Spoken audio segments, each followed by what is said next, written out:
Bienvenidos a su canal Navegando por mi extraña Biblia. Soy Ian Suscripción y espero que hayan estado disfrutando del contenido de este su canal acerca de la hueste celestial.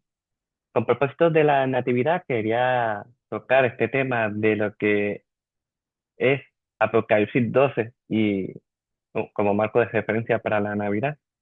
Así que, sin más preámbulos, vamos a dar comienzo a lo que sería nuestro estudio acerca de la Navidad.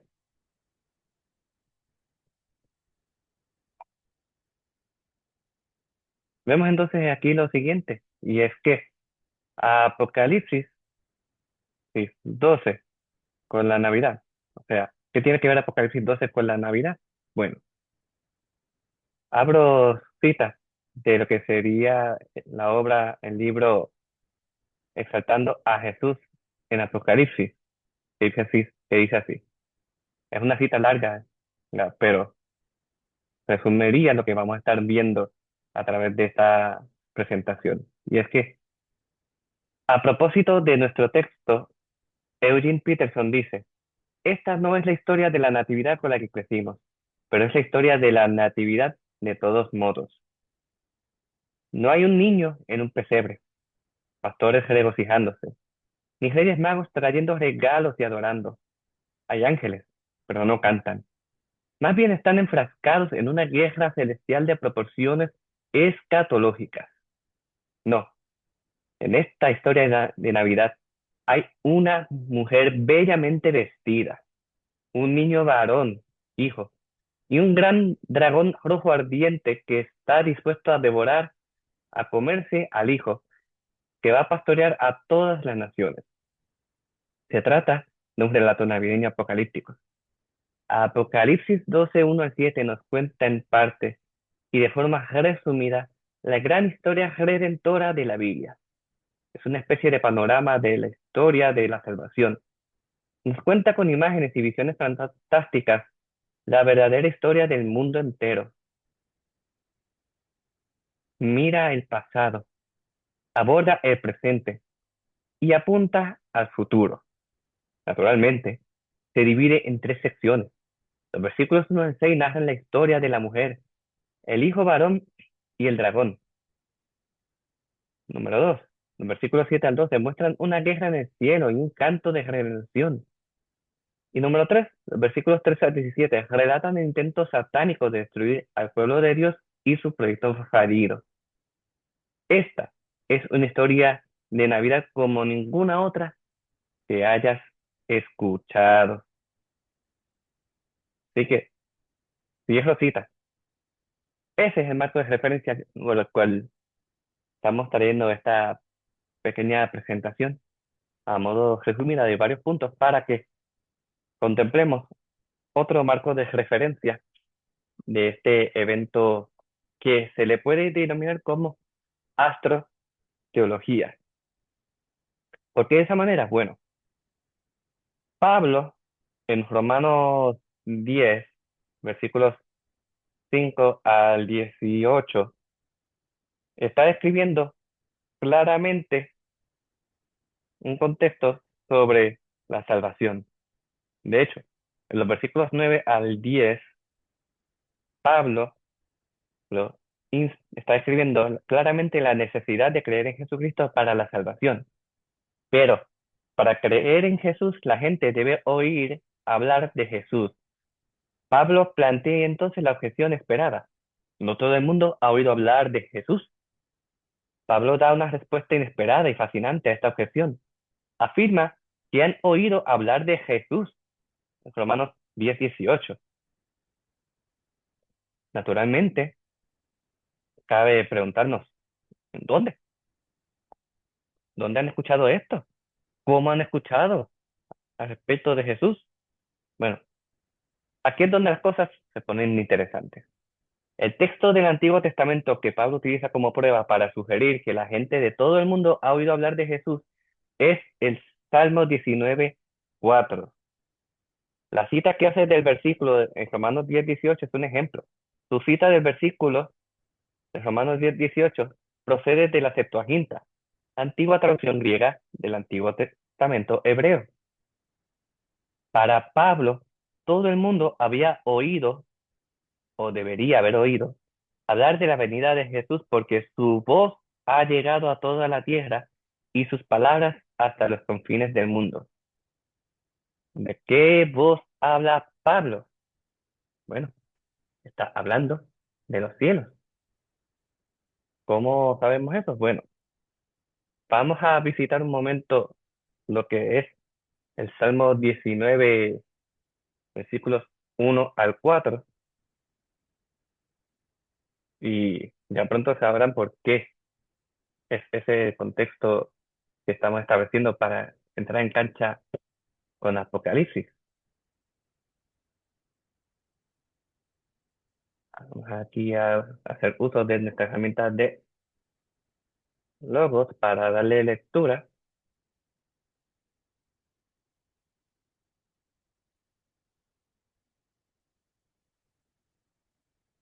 y leamos como dice. Los cielos cuentan la gloria de Dios. El firmamento proclama la obra de sus manos. Un día transmite al otro la noticia. Una noche a la otra comparte su saber. Sin palabras, sin lenguaje, sin una voz perceptible. Por toda la tierra resuena su eco.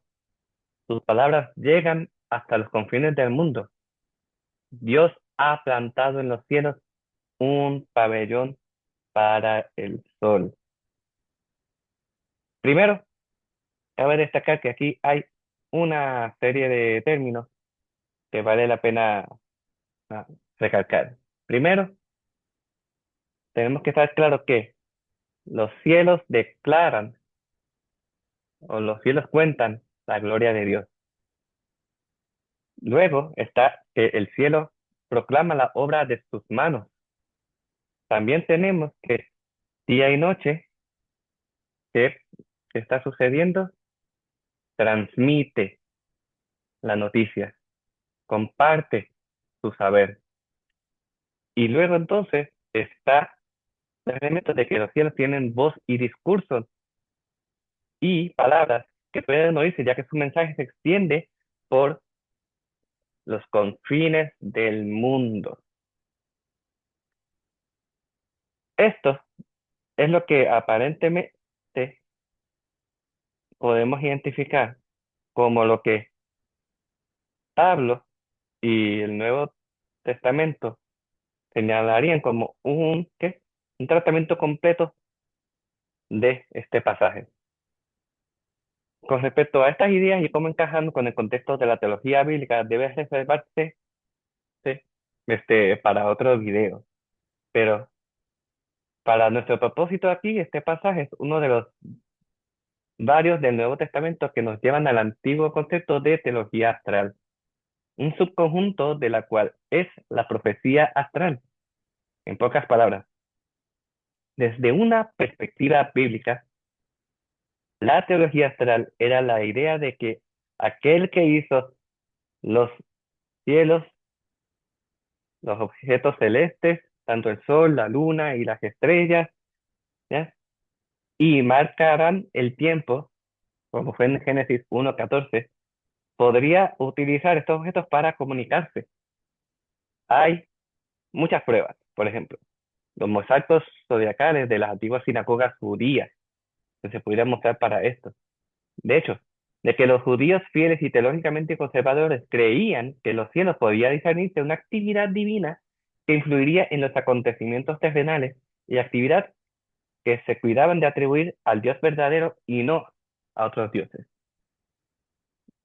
Las preguntas claves para esto sería, entonces, ¿cómo Pablo pensaba que los cielos comunicaban la venida de Jesús? ¿Y qué pruebas existe para esto en el Nuevo Testamento? De que los cielos hicieran algo parecido. Bueno, eso es lo que vamos a estar tocando ahora en varios puntos acerca de lo que estaremos cubriendo sobre Apocalipsis 12.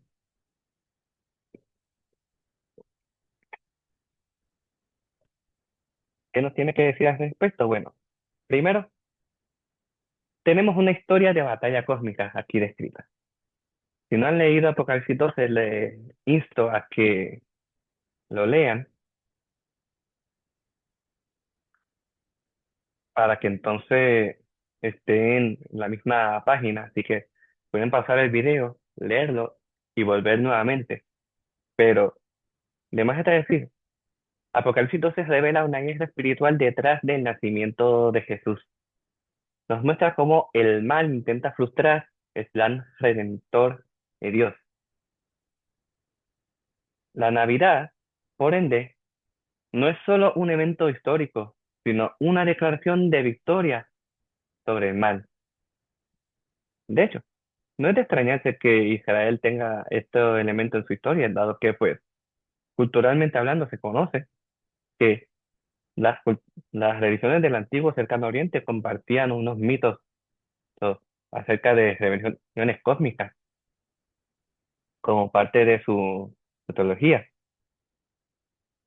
De hecho, la historia contada aquí, y estoy ahora abriendo citas sobre el comentario bíblico de Apocalipsis versículo a versículo, que dice, la historia aquí contada puede llamarse con razón un mito internacional. Historias como estas se encuentran en prácticamente de todas las religiones antiguas, como la egipcia, la diosa madre Isis perseguida por el dragón rojo Set, Ugarítica, el dios de la tormenta Baal derrotando a la serpiente de 7 cabezas Leviatán.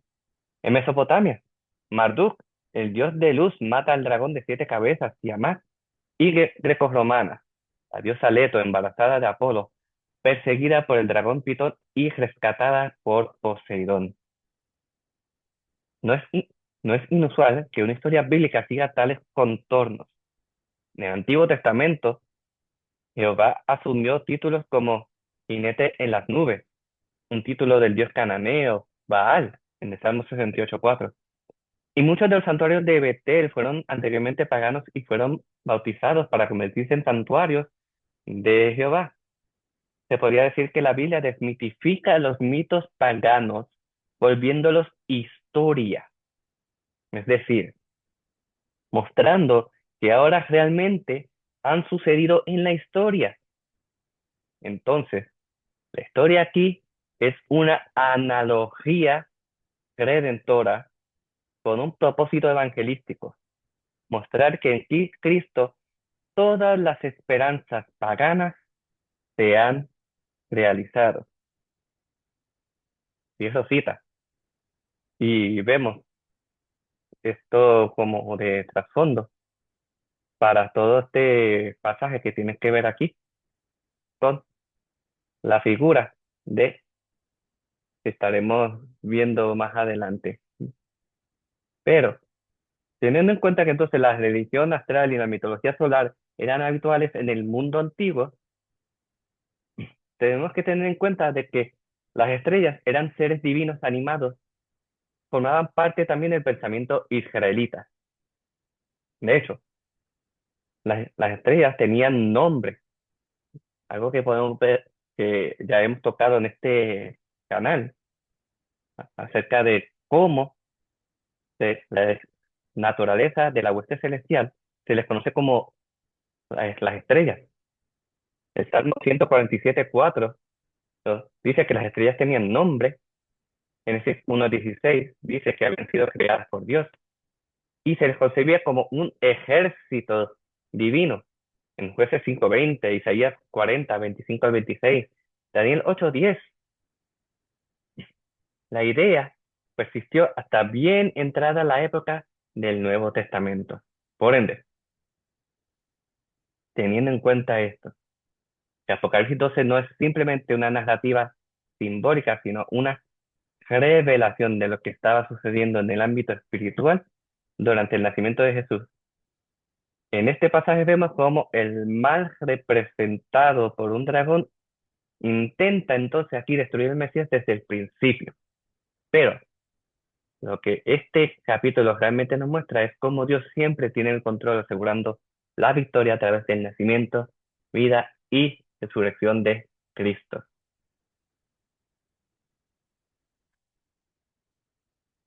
Vamos entonces a discutir un poco sobre otro de los elementos que tiene, y es que la mujer vestida de sol con la luna bajo sus pies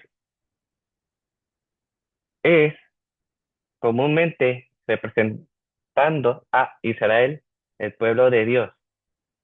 También otros la asocian con María y con muchos sentidos, especialmente porque está tomando el contexto de la historia de Mateo 1 y 2 o Lucas 1 y 2.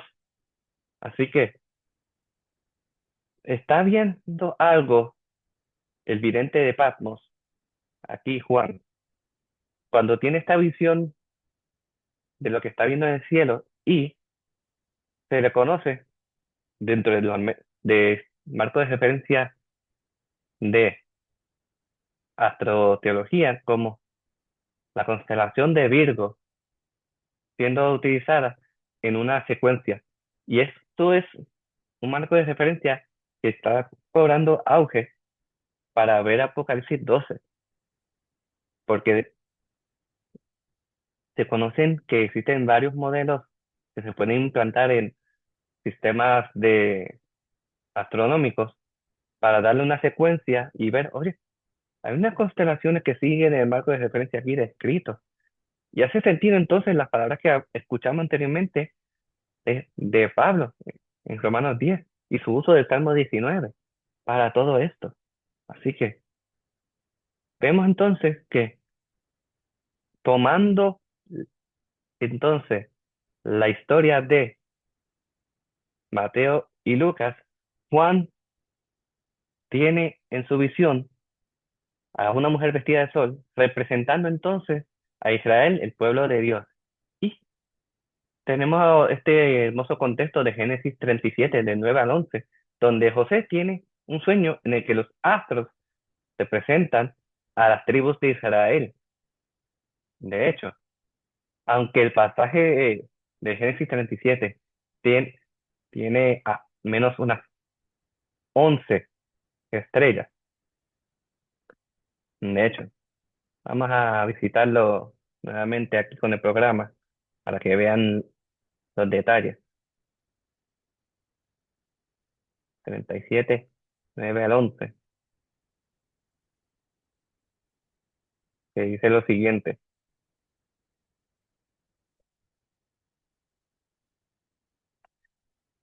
Después José tuvo otro sueño y se lo contó a sus hermanos. Les dijo, tuve otro sueño en el que veía el sol, la luna y 11 estrellas. Me hacían reverencia. Y cuando se lo contó a su padre, a sus hermanos, su padre los reprendió. ¿Qué quieres decirnos con este sueño que has tenido? Le preguntó. ¿Acaso tu madre y yo vendremos a hacerte reverencia? Sus hermanos le tenían envidia, pero su padre militaba en todo esto. De hecho, aunque no está claramente explícito, so, que con semejanza en el pasaje que habla de 12 estrellas, aquí son 11 en el sueño. Hay interpretaciones de la época que ponían la figura de José como la 12ª estrella. Así que la imagen aquí utilizada en Apocalipsis 12 para hablar de cómo está esta mujer vestida se mantiene dentro del marco de referencia. Pero esta mujer se puede ver que está representando al pueblo de Dios bajo sufrimiento y opresión. ¿Por qué? Porque el pueblo está clamando por la llegada del Salvador. Este sufrimiento, por ende, no es solo histórico, sino que también refleja el anhelo espiritual de la humanidad por un redentor.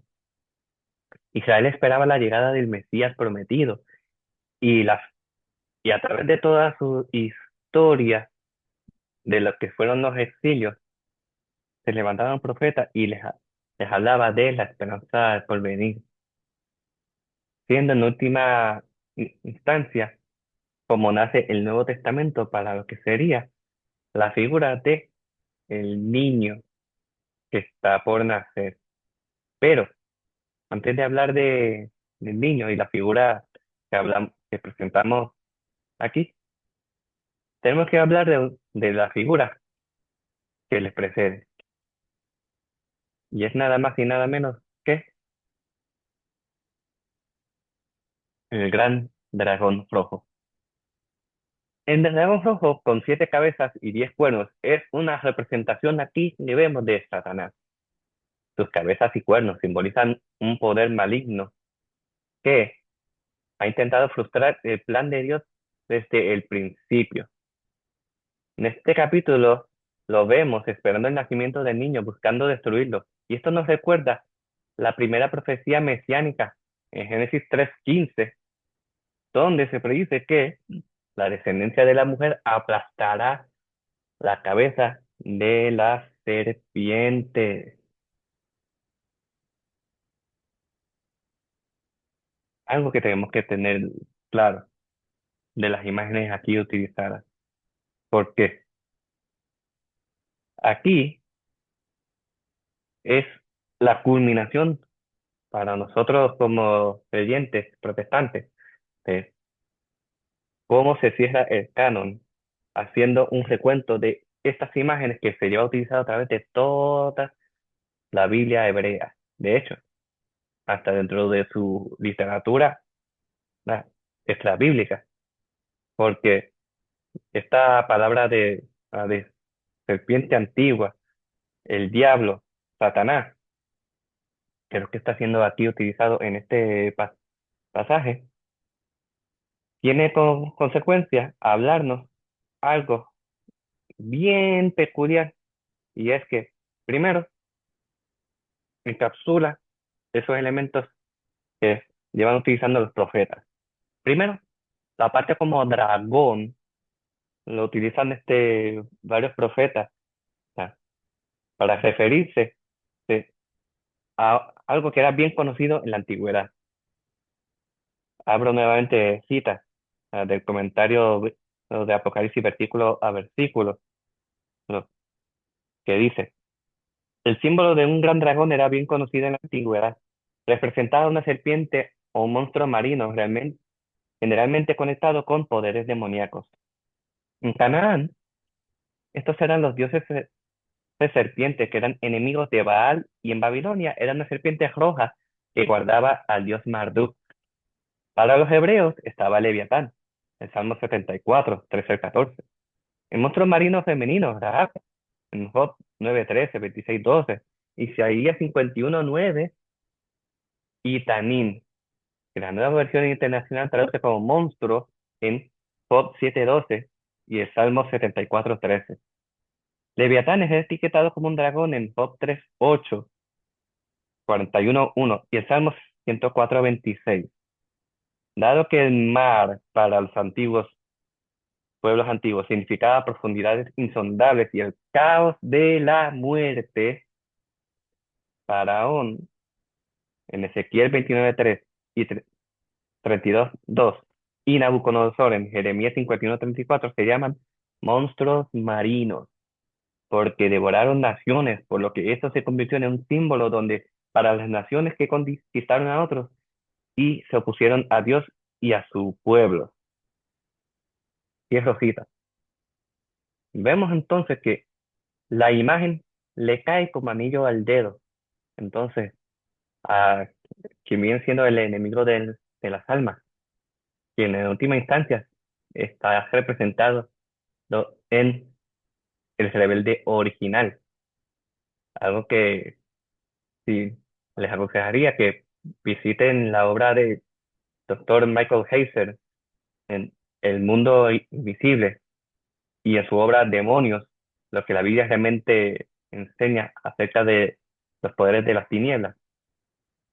Ambos les ayudarían a ver en más detalle lo que fue el perfil del rebelde original, en lujos de detalles. Cómo estas palabras que utiliza aquí Juan en Apocalipsis, sí, tienen todo su contexto, viendo la Biblia hebrea, porque es lo que Juan está utilizando, porque todos estos pueblos tienen su trasfondo de por qué usan estas imágenes, pero Juan está bien familiarizado con su Biblia hebrea para comunicar esta visión que está teniendo. Moviéndonos ahora con lo que es la figura del niño prometido. Jesús, aquí, el Mesías esperado, que gobernará con vara de hierro, así como dice el Salmo 2:9. Su resurrección y ascensión asegurarán la victoria sobre el dragón. Primero, tenemos que tener claro que el niño de Apocalipsis 5 es claramente Jesús, el Mesías prometido. La referencia a que gobernará con vara de hierro es algo que está conectado directamente con el Salmo capítulo 2 versículo 9, que habla del gobierno justo y poderoso del Mesías, que aunque el dragón intenta destruirlo, no, el niño es arrebatado a Dios y a su trono, sí, simbolizando la resurrección y ascensión de Cristo, que esto asegura la victoria sobre el dragón. La figura redentora es parte de lo que comparten muchos de estos mitos sobre la lucha que pueden tener las deidades y un héroe que se levanta a hacerle frente. De hecho, es parte de lo que podemos ver en el comentario de estudios bíblicos de Faith Life Study Bible, que hablando de este contexto nos dice lo siguiente.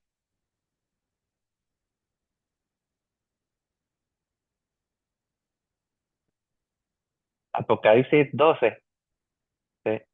Y el mito de Apolo, ¿no? Lo podemos ver que dice así. Para el público de Juan, el ejemplo más familiar del mito del combate al que alude Apocalipsis 12 habría sido la historia griega sobre el nacimiento de Apolo y su derrota del dragón Pitón. En la historia, la madre de Apolo, la diosa Leto, queda embarazada de Zeus. Pitón, sabiendo que el hijo de Zeus y Leto está destinado a matarlo, busca matar primero al niño y persigue a Leto para consumir a Apolo en su nacimiento.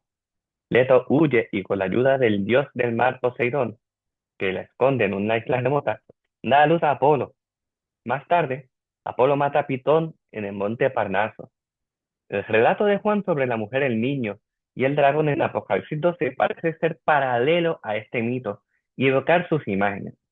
Emplea imágenes que habrían sido familiares a su audiencia para juxtaponer la historia de Cristo y el pueblo de Dios con el mito pagano del combate, mostrando que su mensaje es la historia auténtica. El relato de Juan continúa con el tema del conflicto espiritual entre el pueblo de Dios y el mundo. Domiciano, el emperador romano de la época en que Juan escribió el Apocalipsis, se consideraba Apolo encarnado. Así pues, la estilización de la visión de Juan frente al mito del combate de Apolo sirve como reconvención a las prerrogativas del emperador. También confirma la superioridad de Cristo glorificado sobre todos los gobernantes paganos. La visión de Juan pues sirve de reproche contra entonces la religión imperial. Dejando ese pensamiento sobre este artículo que pueden encontrar. Pero todo esto para hablarnos del contexto de estas imágenes, porque está siendo comunicada a la iglesia, entonces, donde quiera que se encuentre. Todos los que están escuchando este mensaje, están leyendo lo que dice esta carta, van a tener su contexto del cual van a asimilar el mensaje que está siendo proclamado. Pero más aún, hay que tener claro de que el contexto de Juan, de por qué está usando las imágenes, tiene su razón de ser. No se le puede imponer un contexto ajeno al suyo, porque sería entonces faltarle respeto a Dios, quien escogió en el momento de la historia para proclamar un mensaje importante y que esa gente tenía que entender. Así que compartían esa piscina de ideas y se les servía para continuar. Y las expresiones que están siendo utilizadas ahora aquí, acerca del Salmo versículo 2:9, Es algo que habíamos estado tocando anteriormente en nuestros videos acerca de la hueste celestial, porque lo vimos como parte de el destino del creyente que iba a tener en última instancia. Como en otra parte de Apocalipsis escribe que al que venciere, Jesús le dará que esté con él y ejerciendo juicio. Se dará también la estrella de la mañana. Y en otros pasajes tenemos este contexto de que estaremos siendo gobernantes con Cristo Jesús. Así que el principio de este salmo, que su contexto mesiánico, aquí como parte de Apocalipsis, es tomado para todos los creyentes.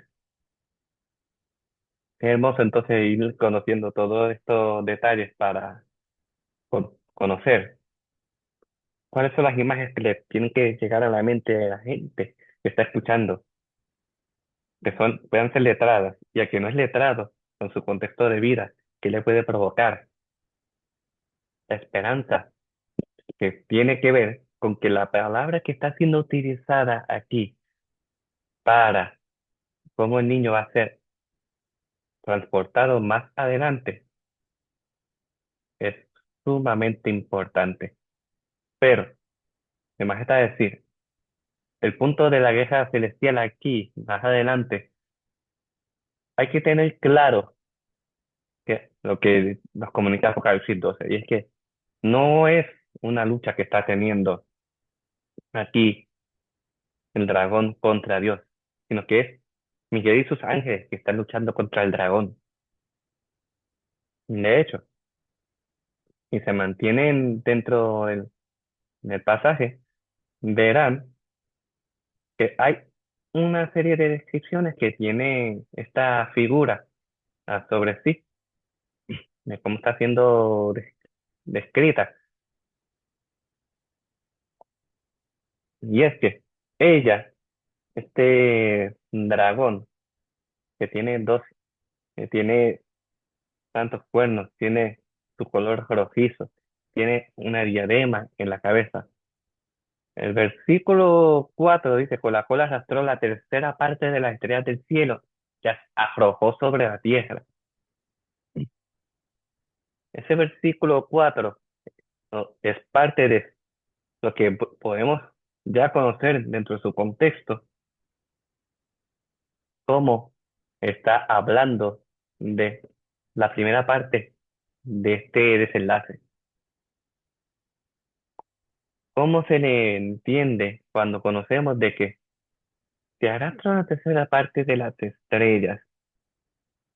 Y ya estamos conociendo que el contexto de esto es el nacimiento del Mesías.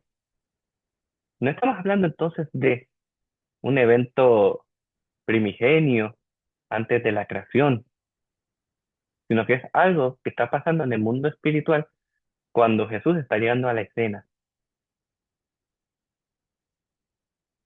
Oh, esto puede serle sentido, porque antes de que Miguel y sus ángeles sean descritos en la escena, ya hay un desenlace del poderío que está siendo simbolizado en el versículo 4, ¿eh?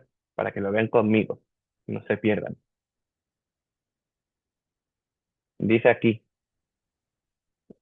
Apocalipsis 12:4, con la cola arrastró la tercera parte de las estrellas del cielo y las arrojó sobre la tierra.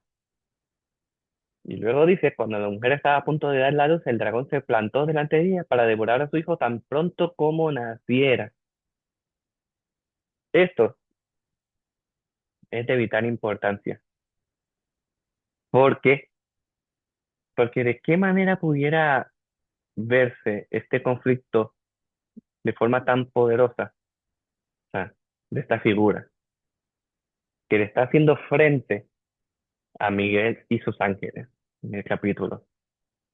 Más adelante, en el 7 y 9, ¿sí? Que lo pueden ver aquí, descrito. Pero, de más está decir que este es el lenguaje de la hueste celestial. Con su rostro arrastró una tercera parte de la hueste celestial y las arrojó sobre la tierra, ejemplificando parte de su poder. Esta parte es lo que se les reconoce, que puede tener algo de contexto en un evento primigenio, de antes de la creación, porque se le conoce que en pasajes como Isaías 14, que hablan acerca de cómo fue hecho lucero de la mañana, que se quiso levantar por encima de las estrellas y hacerse mayor que ellas.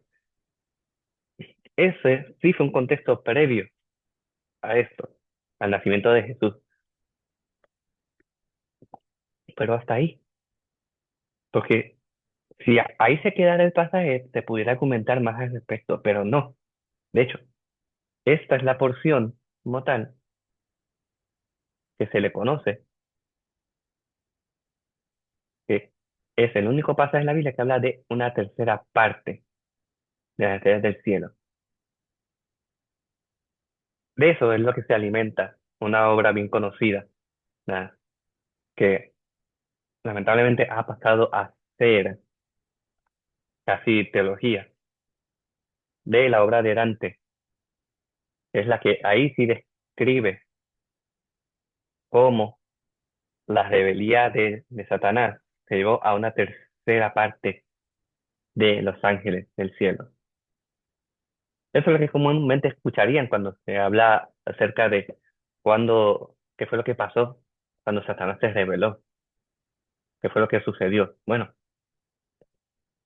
siendo este el único evento que utiliza este lenguaje, conocemos entonces que tiene que ver con este otro, con el evento de la Navidad, lo que está pasando tras bastidores en el reino espiritual.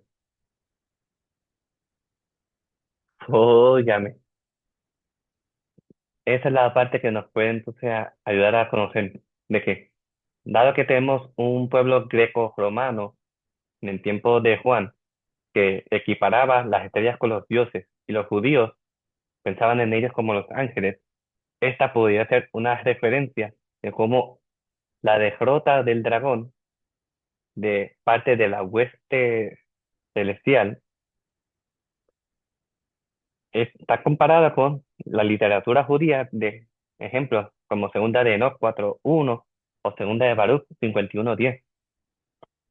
Juan puede estarse alimentando de estos paralelos, de estas actividades de un dragón que está haciendo un paralelismo entre las actividades de este pretendiente a rey con aspecto de dragón y Antíoco en Daniel 8:10, que lee así: creció hasta alcanzar el ejército de los cielos, derribó algunas estrellas y las pisoteó. Mm, Así que Daniel 8:10 y aquí Apocalipsis 12:4 puede abrir el debate al pensamiento de que de qué manera entonces una deidad pudiera morir, porque el Salmo 82, como hemos cubierto en los videos, nos está comunicando acerca de que hay unos hijos de Dios que se rebelaron y que van a morir como hombres. ¿De qué manera? No se nos dice el cómo, pero ¿qué sucederá? Tenemos esto precedente para ellos. ¿No lo vieron? Yo no lo leí, pero vamos entonces a que lo vean conmigo. Lo que se pasa en Daniel 8, versículo 10.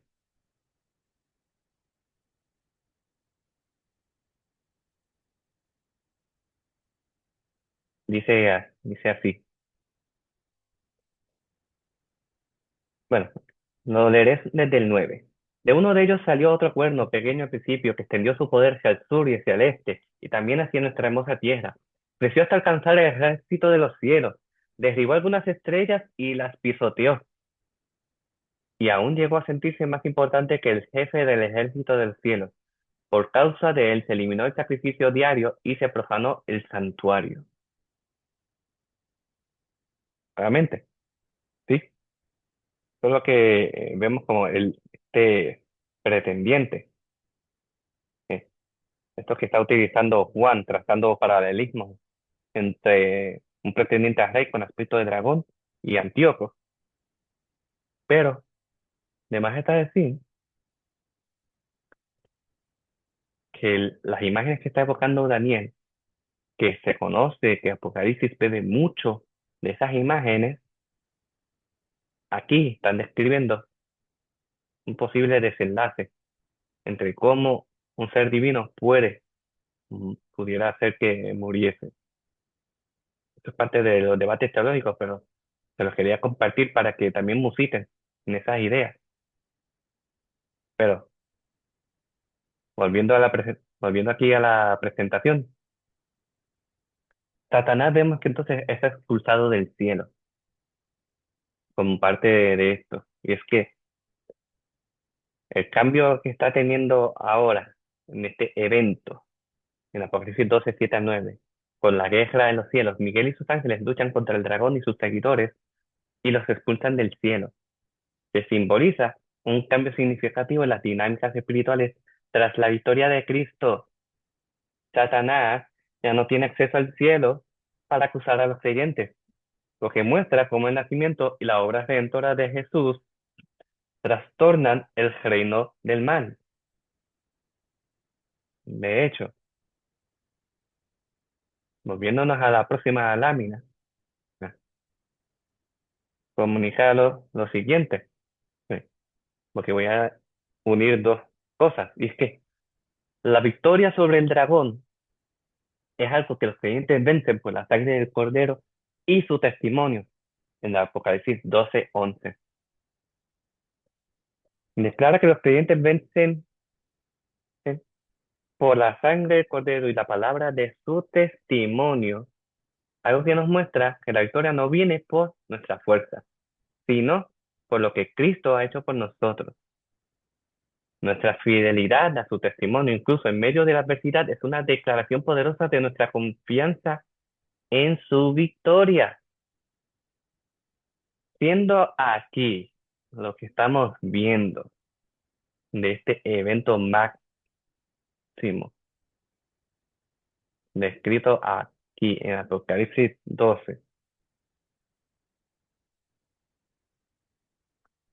estamos viendo cómo el niño que fue arrebatado y llevado a Dios, que está en su trono, es algo que desata la victoria. ¿Por qué? Porque la palabra aquí que se utiliza para arrebató, arrebatado, tiene un contexto original que se utiliza como zarpazo. Zarpazo es la palabra que comúnmente se utiliza para las cartas de Pablo y en el Nuevo Testamento para hablar del tema de resurrección, de ser levantado a los cielos, arrebatándolos de una manera u otra. Y de hecho, se le conoce así en otras partes del Viejo Testamento, en el mismo Salmo 82, para hablar de cómo se pide que esta deidad se levante y juzgue a las naciones, cómo al Altísimo se le pide es lo siguiente: levántate, oh Dios, y juzga la tierra, pues tuyas son todas las naciones. Por ende, la palabra levantarse, arrebatado, que se utiliza como para hablar de dar paso, tiene ese contexto de resurrección. ¿Habían pensado en eso? Que implica ascensión y resurrección, de ser arrebatado, de ser resucitado. Ese es el evento que detona la victoria sobre el dragón, porque ya que cuando podía ser niño, podía ser entonces un humano, pudiera él haberle hecho algo, es arrebatado a Dios, es tomado y ahora está reinando. Y es lo que describe entonces el pasaje cuando nos habla entonces de qué, de que ellos lo han vencido por medio de la sangre del Cordero y por el mensaje del cual dieron testimonio, no valoraron tanto su vida como para evitar la muerte. O sea, los creyentes vencen por la sangre del Cordero y su testimonio. No temieron la muerte. Su fidelidad fue clave y nuestra victoria está siendo asegurada en Cristo. Están viendo el mensaje aquí de la Navidad, de cómo el Verbo encarnado está tomando su lugar y nos está haciendo entonces victoriosos. Bueno, además está decir entonces que el significado cósmico de la Navidad establece la forma que cómo es descrita. Es más que un evento histórico, una batalla cósmica. Y es que celebramos un evento histórico cada año como un recordatorio de una batalla cósmica entre el bien y el mal. La, na- la Navidad marca el inicio de la derrota de Satanás. De hecho, abro cita entonces aquí de lo que enseñó mi profesor Michael Heiser, que dice en su libro El mundo invisible lo siguiente: dada la condición que se establece en el Nuevo Testamento entre la figura de la serpiente, Nahash, en hebreo, y la palabra hebrea adversario, que sería en hebreo Satán, en Apocalipsis 12:9, el papel judicial del Satán descrito en la Biblia hebrea, Job 1 y 2, se convierte en algo digno de reseña. El papel del Satán en Job consistía en merodear la tierra.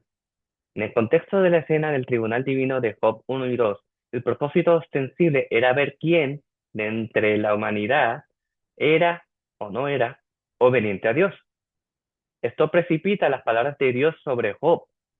El Satán cuestiona la valoración de Dios y tal vez la justicia en la forma en que Dios ha ordenado el mundo. Job se convierte en el centro de ese desafío, ya que se cuestiona su integridad y por implicación la de Dios, dando por sentado este papel de acusador. Cuando los autores del Nuevo Testamento hablan de cuando Satanás fue expulsado del cielo, en Lucas 10, 17 al 18, el mensaje teológico sería que con el inicio del reino de Dios, el papel de Satanás como acusador de los hermanos ha terminado. Dios ya no escucha sus desafíos sobre a quién considera justo. El hecho de que esta frase, acusador de nuestros hermanos, aparezca exclusivamente en Apocalipsis 12:10, justo después del único versículo del Nuevo Testamento que relaciona los términos Satanás, diablo y dragón, o sea, visto también como serpiente, no puede ser entonces una coincidencia. La inauguración del reino de Dios por el Mesías significa que Satanás, el Señor de los muertos, carece de autoridad legal en el tribunal consejo de Dios para condenar a ningún miembro de ese reino. Si eso cita, vemos cómo la Navidad marca el inicio de la derrota de Satanás. Pues Cristo vino para redimir y vencer el mal. El nacimiento de Jesús, entonces, marcando el inicio de la derrota definitiva de Satanás, en Cristo encontramos no solo esperanza, sino la seguridad de que la victoria ya ha sido ganada. La Navidad, la esperanza de esta, es que Apocalipsis 12 nos recuerda que la historia de la Navidad no se trata solo de un pesebre, sino de una victoria cósmica. Jesús, el niño nacido en Belén, es el rey que ha derrotado al dragón y que reina con justicia. Que esta Navidad sea un recordatorio de su victoria y un llamado a mantener nuestra fe y proclamar su evangelio con valentía. Así que eso es todo lo que tengo para compartirles. Eso es todo lo que tengo para hoy, al hablar con ustedes acerca del significado de la Navidad. Si les ha gustado este video, por favor, denle me gusta, escriban sus comentarios de qué pudieron sacarle a todo esto y nos veremos en una próxima grabación, así que no olviden darle de me gusta a la campanita para que estén pendientes a la próxima grabación, ya que venimos más activos en este 2025 con mucho contenido para ustedes. Señor les bendiga y hasta la próxima.